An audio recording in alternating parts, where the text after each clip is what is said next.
Okay, this is a long and complex story, the longest story probably in the whole lectionary in terms of learning this story. But it is an extraordinarily powerful story, and it's not difficult to learn if you recognize the structure. So first of all, the sections. The first, 6 episodes are the story of Jesus and the disciples talking about Lazarus' illness and his death. And it is a series of enigmatic things about, why is he staying? Why is he going back? Why is he not saying clearly, that Lazarus had died? So it's driven by the questions of the disciples, and of course the overall issue of Lazarus being ill and dying.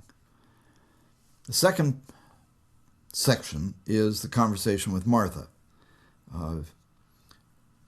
and it has first of all the location of this conversation outside Bethany, and is introduced by Martha's statement, Lord, if you had been here, my brother would not have died.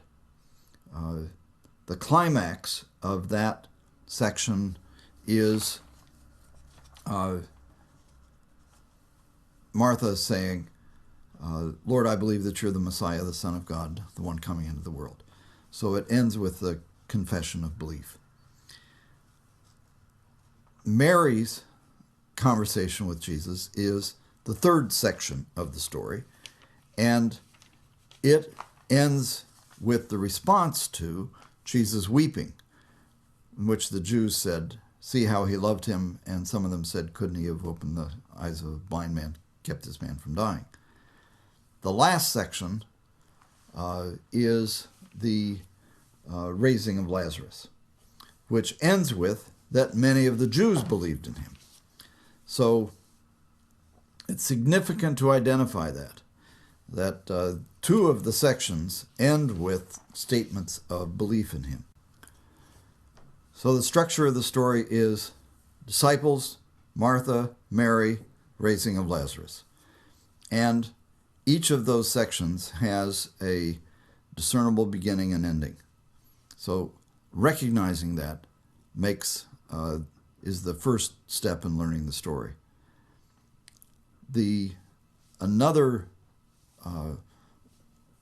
structure of memory that is built into the story to enable storytellers to learn it easily are the verbal threads. So the first section has the verbal thread of Lazarus' illness. It's introduced with that theme, a certain man was ill. That's the beginning. The beginning of the next episode, the second episode. This illness does not lead to death. But notice that the illness is the beginning and end of the first episode. A certain man was ill, and it ends with, he whom you love is ill. Likewise, in the second episode, the beginning and ending is about the illness. In this case, Jesus heard it and said, this illness does not lead to death. And at the end, after having heard that Lazarus was ill, he stayed 2 days longer.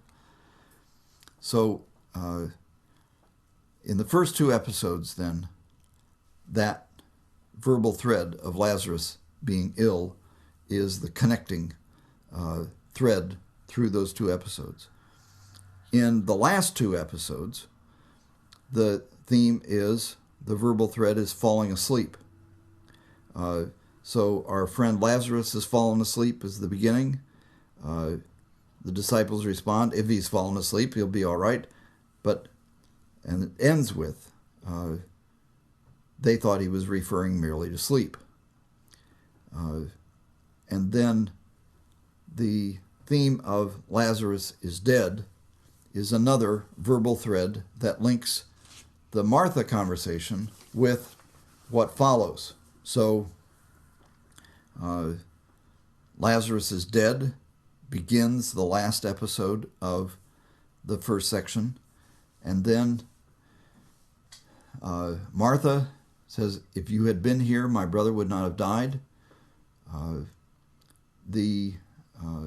And Mary says the same thing. So that verbal thread, Lord, if you had been here, my brother would not have died, are the first words for both Martha and Mary. But it is a theme, a verbal thread that runs through, and that verbal thread is completed when Martha says, he's been dead for 4 days. Another verbal thread that is probably the single most important verbal thread throughout the whole story is that you may believe, or just believing. So Jesus says at the end of the first section with the disciples, for your sake I'm glad I was not there, so that you may believe. And then with Martha, he says, those who believe in me, even though they die, will live, and everyone who lives and believes in me will never die. And do you believe this? And she responds, yes, Lord, I believe that you're the Messiah. Then in Jesus' prayer, he says, I've said this for the sake of the crowd standing here, that they may believe that you sent me. And it ends with, many of the Jews who had come with Mary and seen what Jesus did believed in him. So that verbal thread, believing in him, is probably the single most important verbal thread throughout the whole story. So if you recognize that. Another one is the Jews consoling. It is the beginning of the first episode of the Martha section. Many of the Jews had come to Mary and Martha to console them about her brother. And then at the beginning of, or early on in the second episode, the Mary section, when the Jews who were with her in the house consoling her, they went out to weep with her.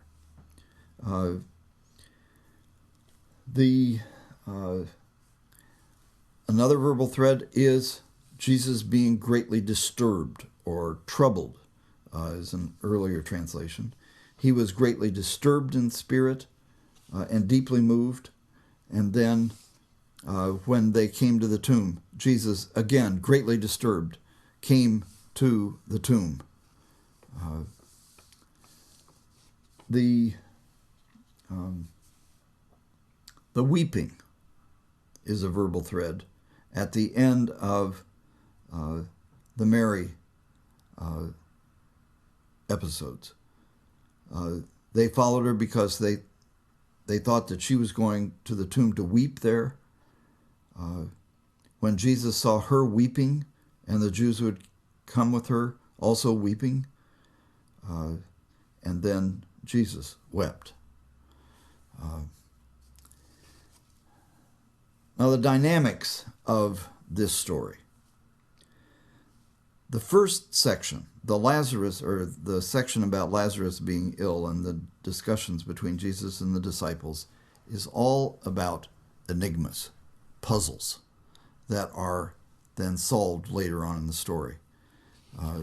And those are created by the provocative and strange things that Jesus says, that he decides to stay an additional 2 days, that he says, our friend Lazarus has fallen asleep, I'm going to awaken him. They don't know what that means. And so that whole section, including Jesus' statement, aren't there 12 hours of daylight, and those who walk during the day don't stumble because they see the light. What does this mean? What's this about? What sense does it make? So it's full of puzzles. And so that's the thing to recognize and to try to do in that first section, is to make those things as provocative and puzzling as possible.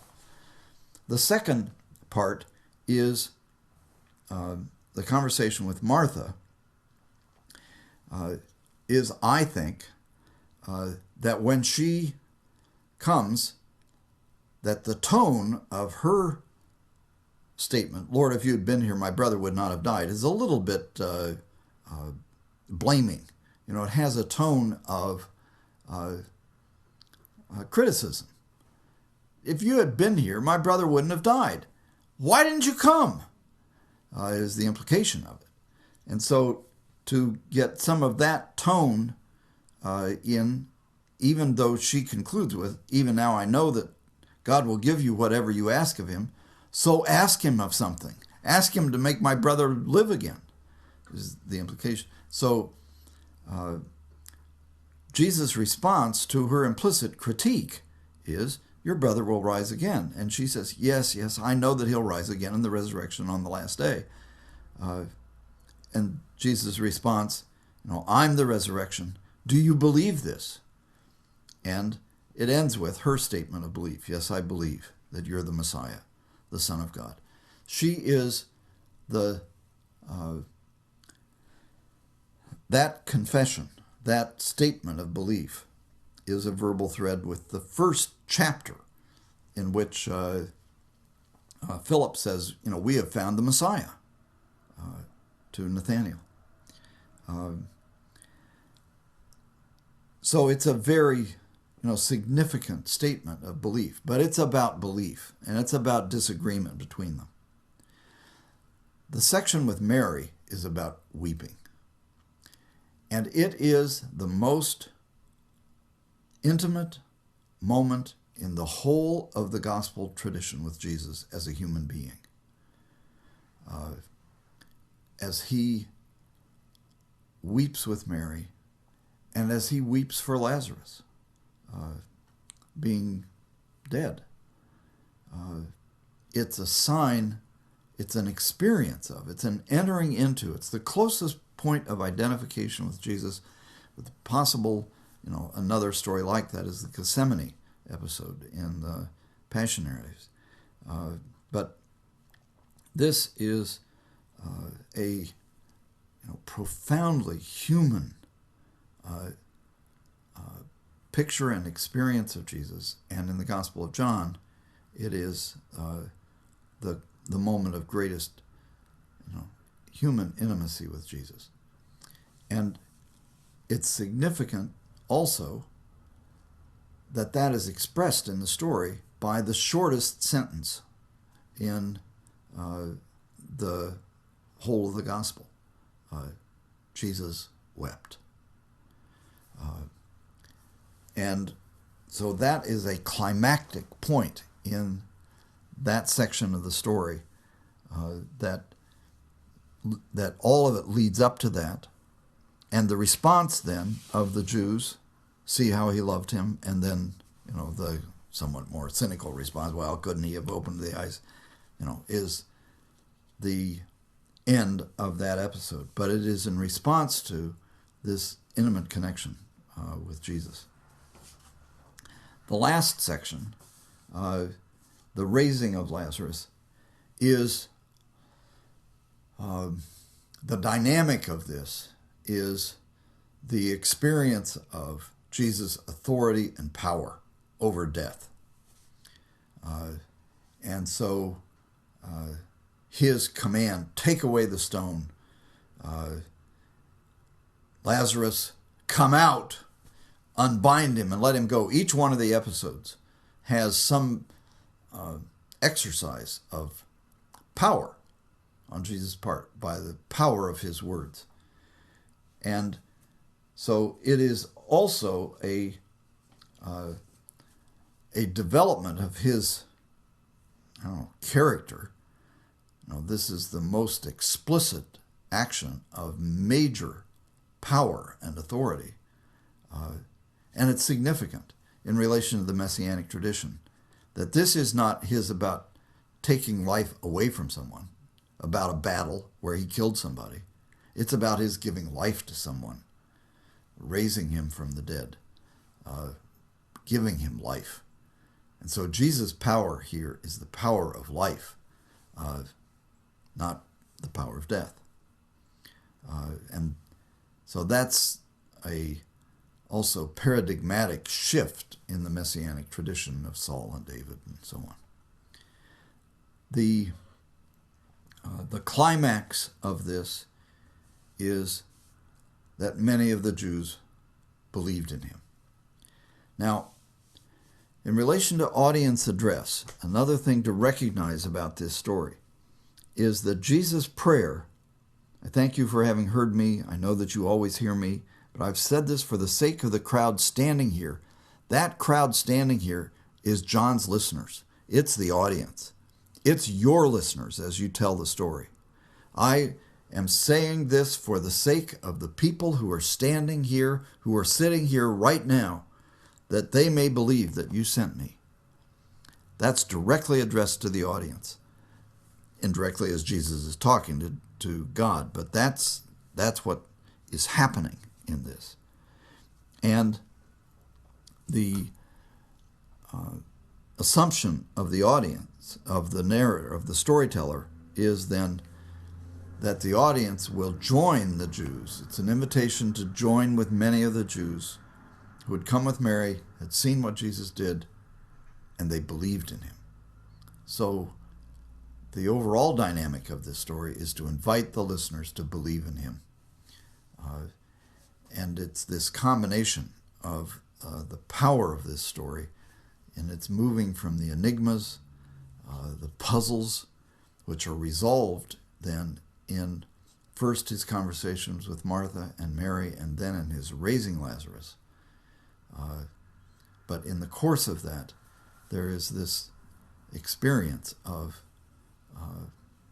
on the one hand, clear identification of who Jesus is as the Messiah, but this extraordinary experience of intimacy with him in his weeping for Lazarus.